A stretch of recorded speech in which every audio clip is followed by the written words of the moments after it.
अभिमन्यु का पुत्र कौन था? अभिमन्यु महाभारत के एक बहुत ही महत्वपूर्ण पात्र है।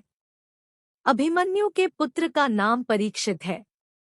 परीक्षित वही राजा है जिन्होंने अपने मुकुट में कलयुग को स्थान दिया था और उन्हें तक्षक नाग ने काटा था। इसके बाद उनकी मृत्यु हो गई थी। अभिमन्यु का विवाह मत्स्य साम्राज्य के राजा विराट की पुत्री उत्तरा से हुआ था। अभिमन्यु और उत्तरा की शादी उपप्लव्य नाम की नगर में हुई थी। अभिमन्यु के पुत्र का जन्म अभिमन्यु की मृत्यु के बाद हुआ था। अभिमन्यु की मृत्यु कुरुक्षेत्र में चक्रव्यूह को भेदने के दौरान हुई थी। महाभारत का युद्ध 18 दिनों तक चला था और युद्ध करते हुए दिन अभिमन्यु वीरगति को प्राप्त हुए थे। राजा परीक्षित अर्जुन के पोते और अभिमन्यु और उत्तरा के पुत्र हैं। इसके अलावा परीक्षित राजा जन्मेंजय के पिता भी हैं।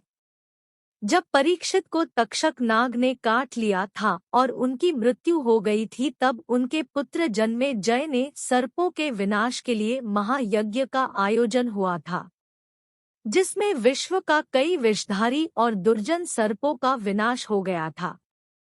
परीक्षित और मद्रावती से 7 संतानों का जन्म हुआ था। जन्मेंजय राजा परीक्षित के सबसे छोटे पुत्र हैं।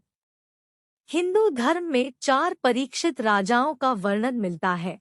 इन 4 में से एक इक्ष्वाकु वंश के थे, बाकी 3 कुरु वंश के थे। अभिमन्यु की पत्नी का नाम उत्तर है। उत्तर मत्स्य नरेश विराट की पुत्री थी। पांडव अज्ञातवास का अपनी आखिरी वर्ष मत्स्य नरेश के यहाँ भेष बदलकर बिता रहे थे।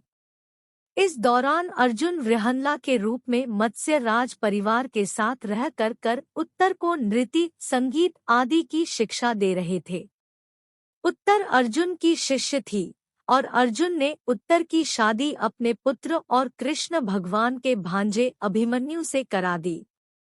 महाभारत के युद्ध में द्रोणाचार्य के पुत्र अश्वत्थामा ने ब्रह्मास्त्र का इस्तेमाल करके अभिमन्यु की पत्नी उत्तरा का गर्भ नष्ट कर दिया था, लेकिन भगवान कृष्ण ने अपनी शक्ति से उत्तरा के गर्भ में पल रहे परीक्षित को जीवित कर दिया था और उत्तरा के गर्भ को पुनर्जीवन दिया था। अभिमन्यु जब महाभारत के युद्ध में चक्रव्यूह को भेदने का प्रयास कर रहे थे, तब कई वीरों ने मिलकर अभिमन्यु की छल से हत्या कर दी थी। उस समय अभिमन्यु की उम्र लगभग 16 वर्ष थी। जैसा कि हमें पता है कि अभिमन्यु भगवान कृष्ण के भांजे हैं और महारथी अर्जुन के पुत्र हैं, लेकिन अभिमन्यु भी कम वीर नहीं थे। उनकी वीरता का ही यह प्रभाव है कि कई हजार वर्ष बीत जाने के बाद भी अभिमन्यु की चर्चा किए बिना महाभारत का वर्णन अधूरा है। अभिमन्यु के गुरु कौन थे? अभिमन्यु के गुरु उनके मामा श्री थे, यानी कि वसुदेव कृष्ण अर्जुन और सुभद्रा के पुत्र अभिमन्यु के गुरु थे।